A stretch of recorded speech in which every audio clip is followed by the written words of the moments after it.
Hello everyone, welcome back to my channel. Today is new release review where I give you my thoughts and opinions about the brand new releases. Are they worth your time? But most importantly, are they worth your money? I am starting off with a brand new 4K from Kino Lorber. Now, this was a first time watch for me, and that may surprise you because you guys know how much I love murder mysteries. But Murder on the Orient Express, I'd never seen this movie before. I mean, when it comes to murder mystery films, Murder on the Orient Express is like the grandfather. It's the go-to. This is the one you watch when you're in the mood for that kind of film. Now, right off the bat, what I really loved about this movie is the incredible all-star cast. Just to give you a little sampling of who is in here, and they are all listed on the front cover right here, but it's kind of hard to see just a little bit. We have Albert Finney as the detective. You have Lauren Bacall. You have Ingrid Bergman. I mean, talk about classic and iconic. You also have Vanessa Redgrave, Sean Connery, and Anthony Perkins from Psycho.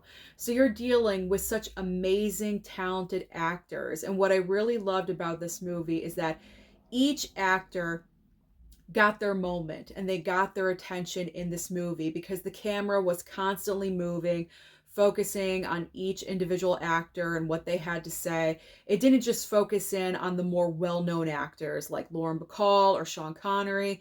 It'd be very easy to do something like that and kind of like leave the other kind of less known actors like in the background a little bit, but that was not the case here. Everyone got their moment in the sun, and obviously Albert Finney as the detective got a little bit more attention because he is putting the entire case together. He's thinking about things. He's kind of like our comedic relief just a little bit.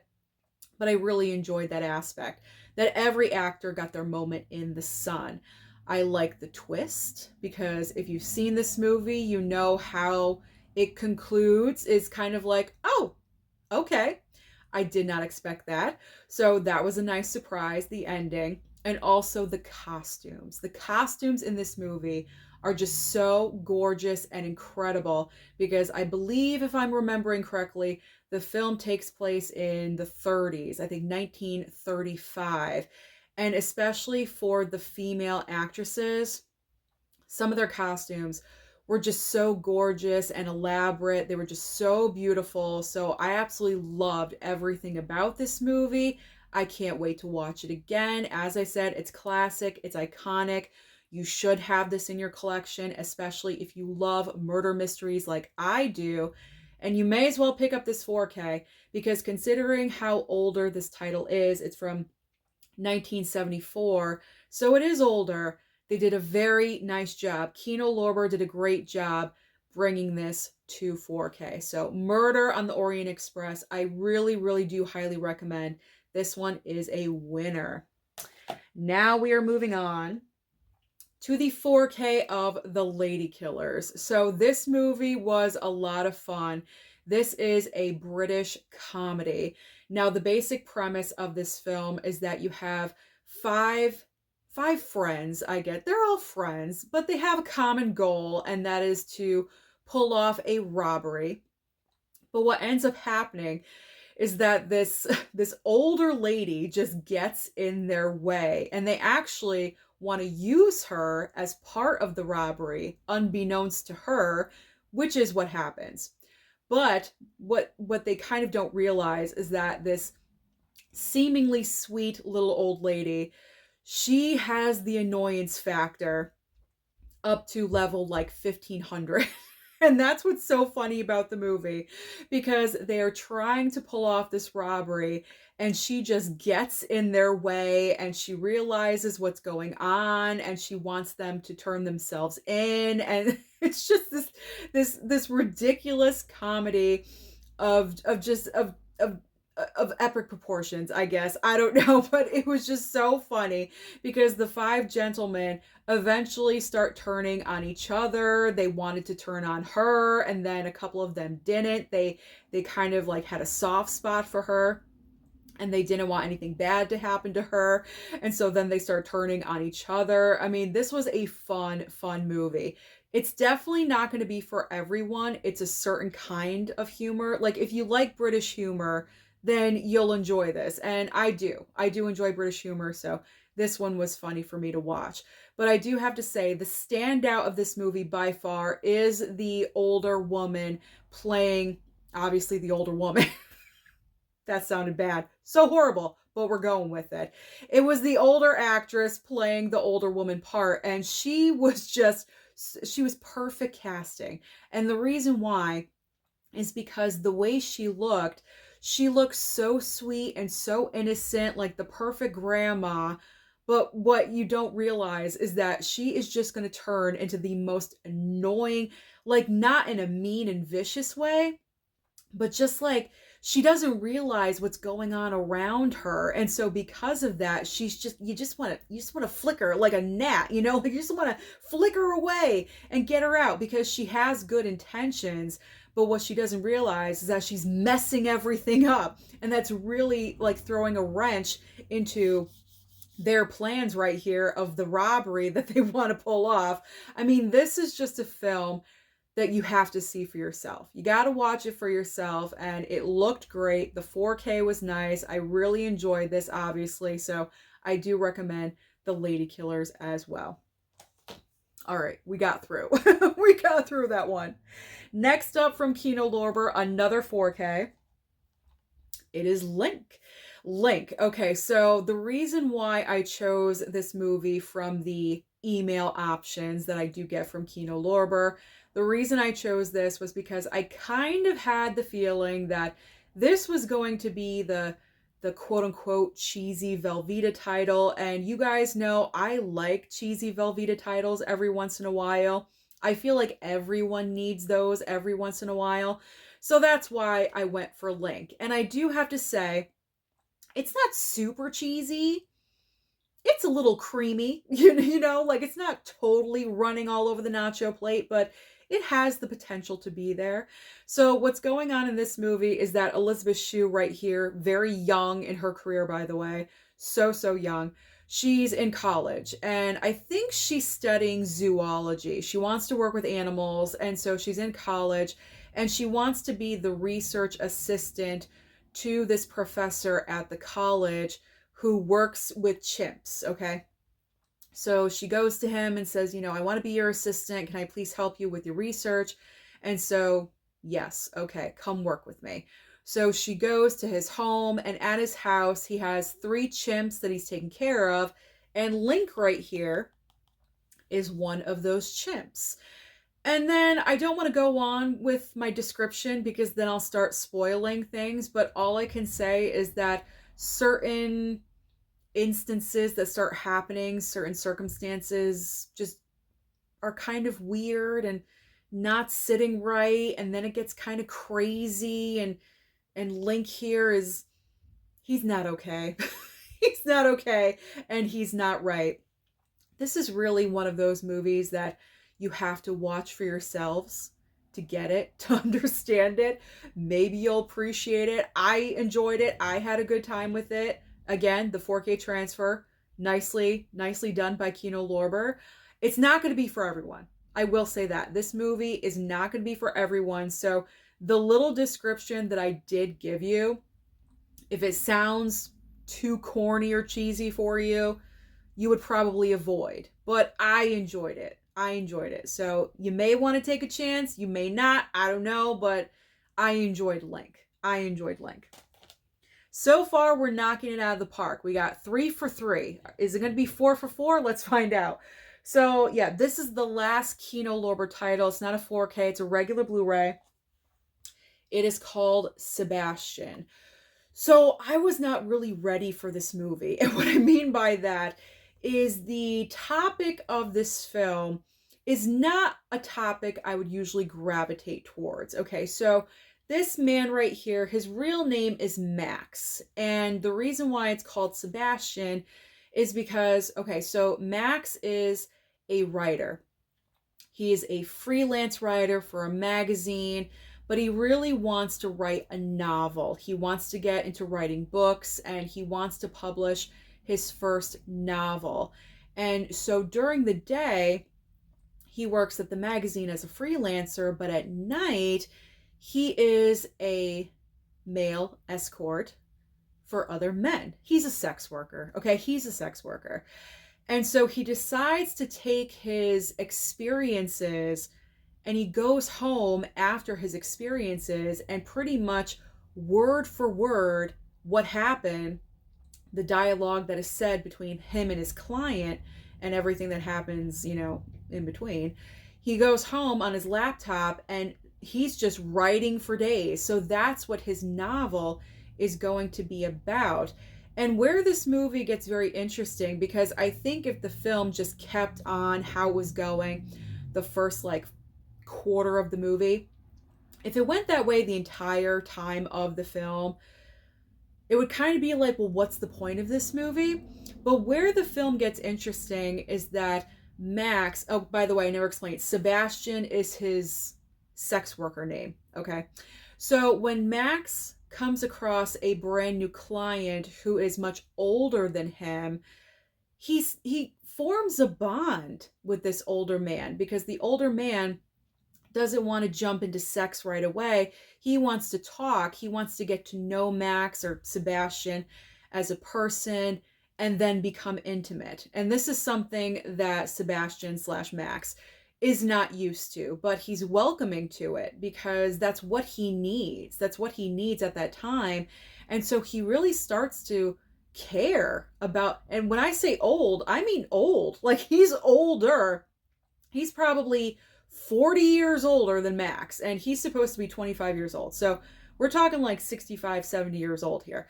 But that doesn't matter to him. He's just starting to become attached to this older gentleman. And because of that, the writing of the novel starts to suffer a little bit, because he doesn't really want to be with his other clients, so, and it kind of goes off from there. But that's where this movie really takes that turn, and I'm happy that it did, because otherwise this movie would just be full of sex. I'm going to be honest. And that's something that I want to just put out there. Obviously, the material that we're dealing with in this movie, there's a lot of sex in this film. So if that's not something that you want to see, I would not recommend Sebastian to you. If you don't want to see that at all, then I would not recommend Sebastian. But if you are open-minded, if you do not mind it, I mean, I don't mind it, but there was just a lot of it. Just a lot of it. And I will say there was a group all male sex scene, things happening in groups. Only one scene, but it was there. So I'm just letting you know. I'm forewarning you that this is what, this is the context of the movie, because if I didn't really explain this, you might be shocked, because this was very, I hate to say graphic, but just open, that doesn't really sound great either, but it just goes there, it's like no holds bar, really no holds bar. But I enjoyed it. I enjoyed the film for what it was. It's not a movie I'm going to watch over and over and over again, but I appreciated the film and I'm going to keep it in my collection. So I don't know. It's up to you. It's up to you guys to decide. I'm not going to absolutely recommend this, because it's all about your personal taste and what you like to watch and what you do not like to watch. So if you are open-minded to the topic of the movie, then you probably will enjoy it and get something out of it. But if not, then, I would not recommend this to you. I get that. We all have our preferences, and we all have our thoughts and ideas about everything. So that's why I kind of wanted to fully explain everything to you and lay it out there and give you that option. So there we go. I personally enjoyed it. I did, because I got something out of it. I liked the little turn that the movie made and everything. So I thought it was sweet. I thought it was really sweet, and it added another layer into this movie. So I liked Sebastian. I liked that character of Max, because there were a lot of moments where I felt bad for him because you could tell that he just felt torn with what he was doing. And, it was a lot. Like mentally, it's a lot. All right, let's move on. Let's move on. All right, we're done with Kino Lorber. So now we are moving on to the brand new 4K from Paramount Presents, Bringing Out the Dead, directed by Scorsese and starring my man Nicolas Cage. As I said before, this movie was made for me, absolutely made for me, because I love Scorsese. He's like my favorite director, and you know my love of the Cage. So I was really looking forward to watching this, and I believe this movie was one of those cases. We had it earlier this year with True Lies.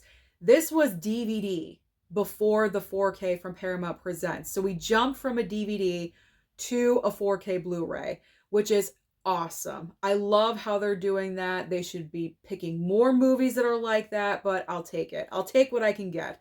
So Bringing Out the Dead, really quickly to let you know what's going on with this movie. Obviously, you guys can see Nicolas Cage is a paramedic, and he works the overnight shift, and his character is haunted by patients that he's been losing lately, because I think he says in the movie he's losing a lot of patients. And there's one patient in particular that he lost that is haunting him. He sees her face everywhere in this movie. And I think this takes place over 3 nights or something. He works the overnight, and it's over a 3-night time span where the movie takes place. And his condition, his physical features, his body, is deteriorating before your very eyes, because he can't sleep, and he's just feeling sick about it. He's, guilt, all these emotions that he's feeling because he keeps losing patients. He can't save anyone for his life. His life depended on it. He can't save anyone. So he's just really, really depressed. I mean, who wouldn't be? Who wouldn't be depressed? And then right in the beginning of the movie, he meets Patricia Arquette's character because her father has, I think, a heart attack or something. And of course, Nicolas Cage and John Goodman show up as the paramedics to work on her dad. And so that's how he meets her character for the first time. And over the 3 days, they kind of form this weird bond and friendship, which was weird. Like I said, weird and interesting. And you got to be in a certain mood to watch this movie. I mean, if you're in a happy-go-lucky mood, don't pull this off the shelf, because you're going to instantly become extremely depressed, like Nicolas Cage in this movie. And we don't want that. But if you're kind of already in a dark frame of mind, because this movie, it can go to dark places. It deals with, drug usage and, all that stuff that's going on. So you may not want to watch this if you're in the happiest of moods. So I do recommend, if you're kind of in maybe a bad mood or not so great, feeling low, then watch this one. Then you can watch this one. And I will say part of, what am I trying to say? One of my favorite things, there we go.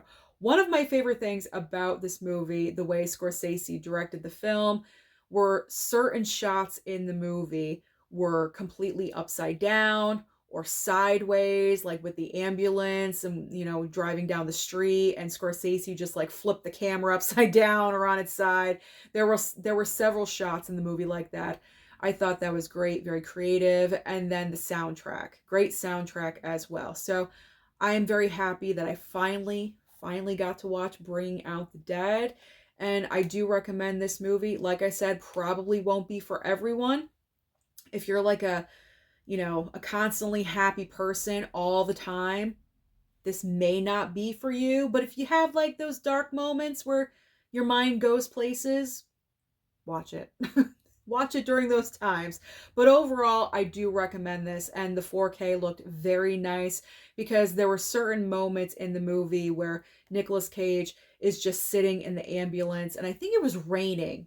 In the scene or something. And there was a shadow where the middle of his face was exposed. So nicely done. And that shot looked flawless. It just looks so nice. So I highly recommend. I do recommend this one to you.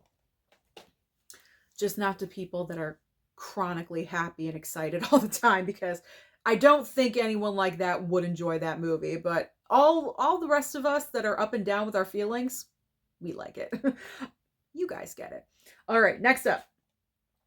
The 4K Steelbook of Kill. This is from Lionsgate, so that's the reason I picked it up. A nice 4K Lionsgate Steelbook. So I love this. Let me show you the handprint. There we go on the slip. So this movie starts off a little bit weird because the trailer, if you guys saw the trailer, pretty much it's kind of like John Wick on a train, it's fighting on a train over and over and over and over again. But the way this movie starts out, it's kind of like a romance just a little bit. You don't think it's going to go in the direction that it does eventually go to, because it's like sweet. We have this couple and she unfortunately is getting engaged to somebody else, but she already has a boyfriend that she's kept a secret for like 4 years or something. And she's so depressed. She should watch Bringing Out the Dead because she's depressed. So she's depressed because she doesn't want to marry this guy, and her family doesn't know about her boyfriend, and so they're kind of being ripped apart just a little bit. And she ends up on this train with her entire family. I forget where they were going. They're going somewhere, obviously. And then the boyfriend here, who is this guy on the cover, there we go. The boyfriend, he and his friend, they are military and they're on the same train. I think he just wanted to be on the same train as her, something like that. So what they don't realize is that thieves are also on the train, and then circumstances happen where he and his friend got to start kicking butt all over the place. And I mean, it's in like the vein of John Wick. It's not like John Wick, okay? Like, there's only John Wick. But that's the best like comparison that I can make, So, I mean, I enjoyed it. I did. There was like a moment in the middle where you're like, oh no, and the reason why the bloody handprint right here, okay? If you've seen the movie, then you know exactly what I'm talking about. So there is that sad moment, but like kind of a negative that I will say is that the fighting scenes were getting extremely repetitive because you're on a train, you're confined, it's very small. There's only so much that you can do. And I know some of you are going to say, well, what about Bullet Train? Like there was a lot of variety. Well, that train was big, like this was like a small train.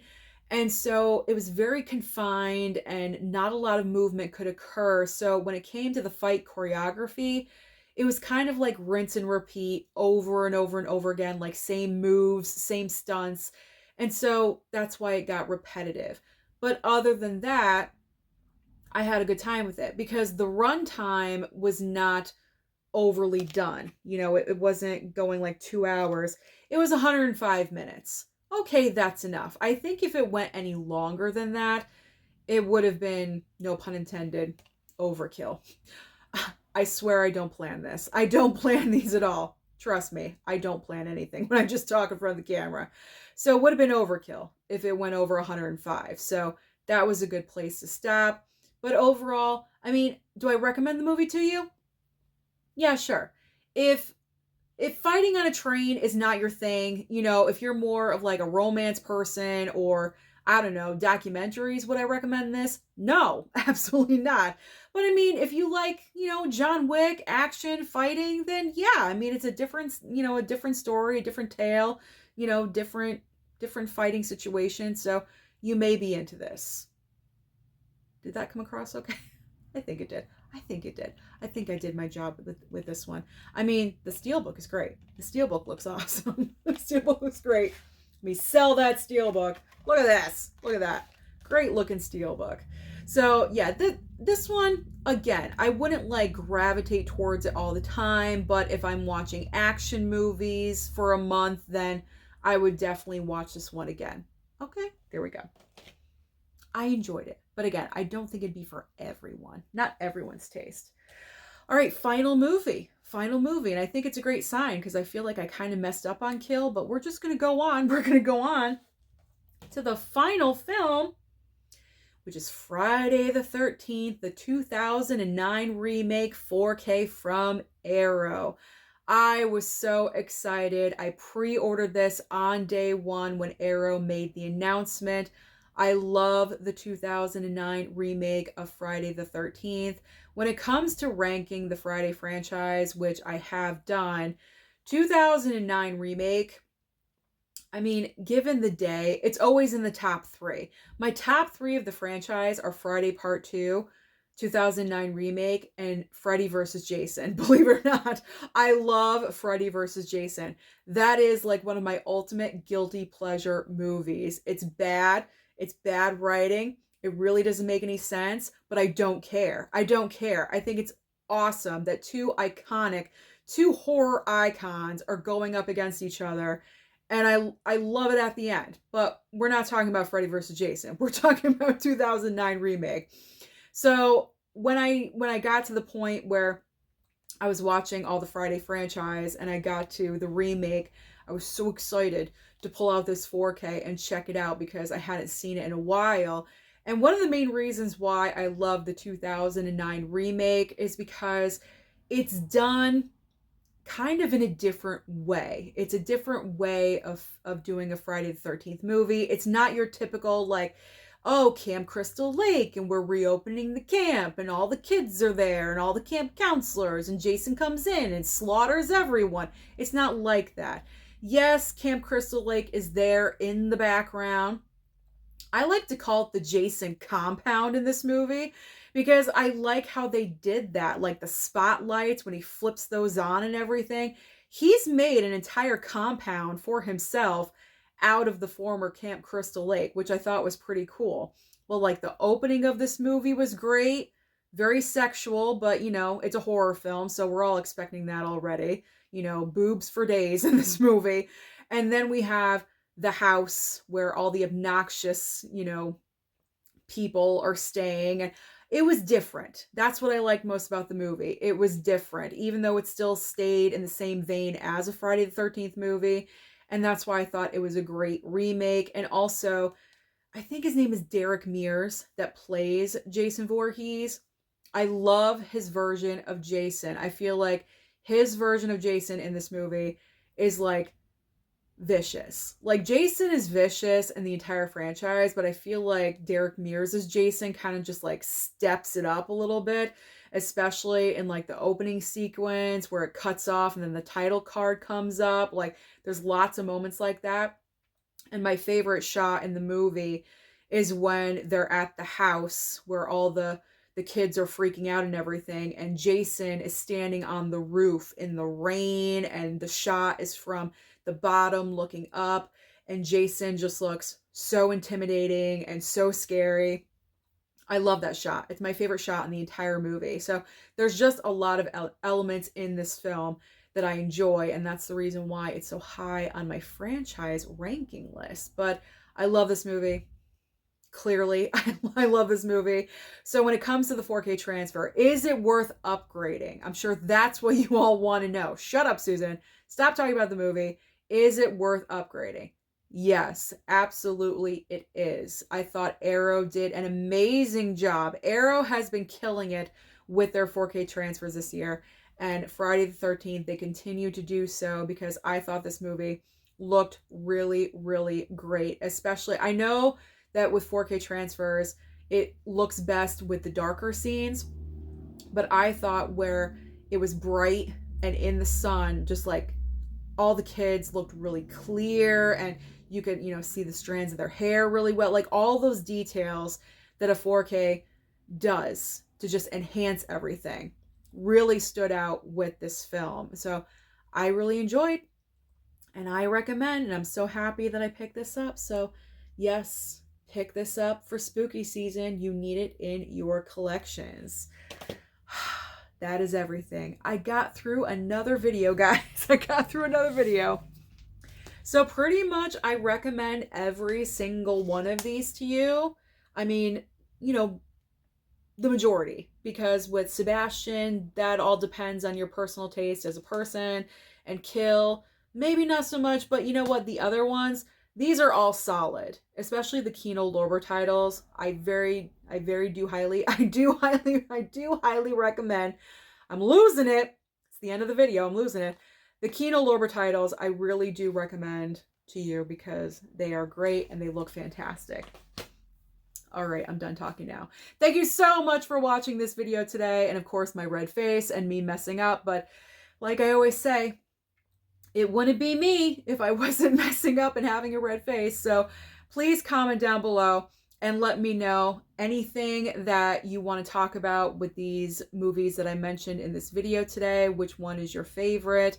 Or do you have opinions about the different movies? Comment down below and let me know. Don't forget to like and subscribe before you leave, and I'll see you next time.